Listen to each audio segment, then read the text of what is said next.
Ada kisah nyata di Saudi kemarin terjadi. Sampai heboh. Dai-dai pun banyak mengangkat kisah itu. Kisah seorang dai dari Maroko. Maroko di Afrika Utara sana.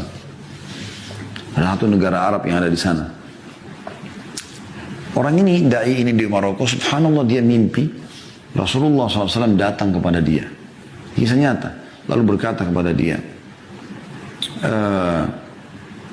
sesungguhnya ada seseorang tinggal di Mekah bernama Fulan, gitu kan. Sampaikan berita gembira kepada dia kalau dia termasuk ahli surga. Orang ini bangun kaget mimpi.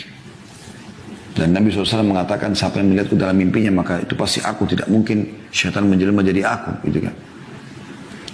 Rupanya mimpi lagi hari kedua, mimpi lagi hari ketiga, sampai 3 kali dia mimpi. Karena 3 kali dia penasaran, dia ambil pakaiannya, dia beli tiket, berangkat langsung umroh. Tiba di Mekah dia ngobrol sama teman-temannya dai-dai yang dia kenal juga. Orang-orang saleh, Masya Allah, kelihatan ada jenggotnya, kelihatan wajahnya orang-orang saleh, Masya Allah.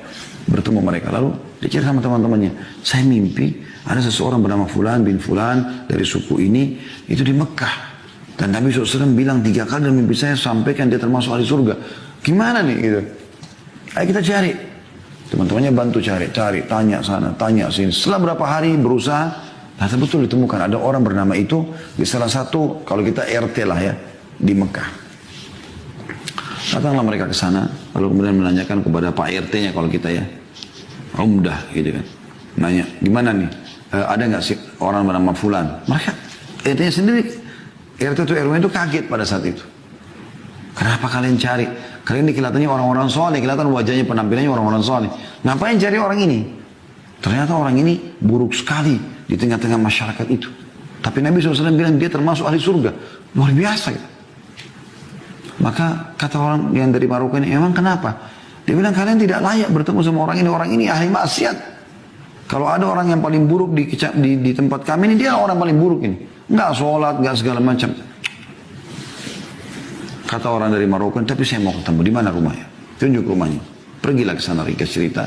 Begitu tiba di sana, kemudian ya, ketuk-ketuk ini dibuka sama orang ini. Keluarlah orang yang penampilannya, dari penampilan saya subhanallah kelihatan kayak orang buruk gitu ya. Ada orang subhanallah karena maksiatnya walaupun tampan jadi jelek kelihatan. Ada orang subhanallah karena kesolehannya walaupun biasa tapi Allah berikan kelebihan. Seperti itu. Orang nyaman interaksi sama dia. Dia kaget ada orang-orang cari dia. Ada apa nih? Dia bilang, kenapa kalian cari saya? Kata orang dari Maroko, apakah kau Fulan bin Fulan dari suku ini? Dia bilang, iya. Dia bilang, saya mau menyampaikan berita dari Rasulullah SAW. Kaget orang itu. Rasulullah SAW? Berita apa? Dia bilang, saya si Fulan dari Maroko. Saya mimpi 3 hari berturut-turut. Rasulullah SAW menyuruh saya menyampaikan kepada kamu berita gembira kalau kau termasuk ahli surga. Kaget orang itu langsung tiba-tiba menangis. Saya? Kata dia, kata orang Maroko itu, iya, demi Allah saya nggak bohong sama kamu. Saya datang dari Maroko jauh-jauh umroh ini hanya untuk bertemu dengan kamu menyampaikan itu. Dia bilang, demi Allah, akhi, orang itu bilang, tidak ada orang lebih buruk daripada saya di sini. Bagaimana bisa saya dapat jaminan itu? Kata orang Maroko itu, saya nggak pusing dengan itu. Cuma saya datang khusus untuk menyampaikan itu dan saya mau tahu amalan apa yang kau lakukan ini. Sampai 3 hari betul-betul saya mimpi Rasulullah suruh sampaikan sallallahu alaihi wasallam, berarti mereka termasuk ahli surga. Dia bilang, saya tidak ada. Kalau orang Maroko, coba ingat. Hanya sampai dia ingat. Dia mengatakan, yang saya teringat sekarang, tetangga saya ini, tunjuk rumah sebelahnya. Tetangga saya ini adalah seorang janda yang punya 3 anak. Hidupnya susah. Waktu suaminya meninggal, nggak ada yang menaungi mereka. Maka semenjak itu, dan sampai hari ini demi Allah, saya sudah bertekad untuk memberikan setengah gaji saya. Jadi setiap terima gaji, saya kasih ke mereka setengah, kepada saya setengah. Tidak ada yang tahu kecuali saya. Sama Allah subhanahu wa ta'ala. Kata orang Maroko tersebut, itu amalmu. Memenuhi hajat saudaramu muslim tadi. Kata orang soleh ini, ayo segera ikut sama saya ke Masjid Haram. Maksudnya ayo segera taubat kembali kepada Allah, perbaiki amalmu. Ini luar biasa berita gembira. Orang itu ketakutan mengatakan, saya tidak layak ke haram sekarang seperti ini. Ini di Mekah ini, bayangkan aja.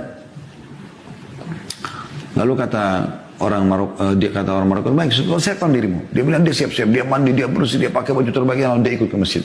Kata orang Maroko ini begitu masuk masjid, nangis-nangis orang ini. Seperti orang yang masuk ke sebuah alam yang penuh dengan kedamaian, kebahagiaan luar biasa.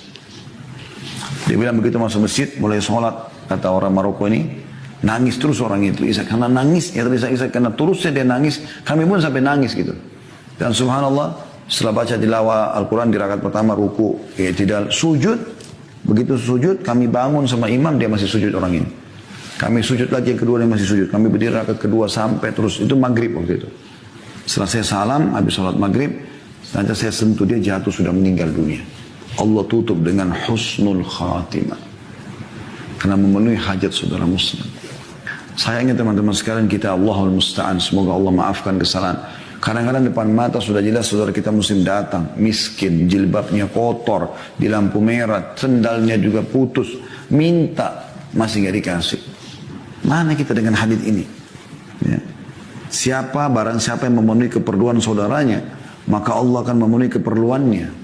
Hajatmu dipenuhi. Dan Allah tadi saya bilang kalau sudah membalas, Allahu innallaha atau Allah yarzuqu man yasha'u bighairi hisab.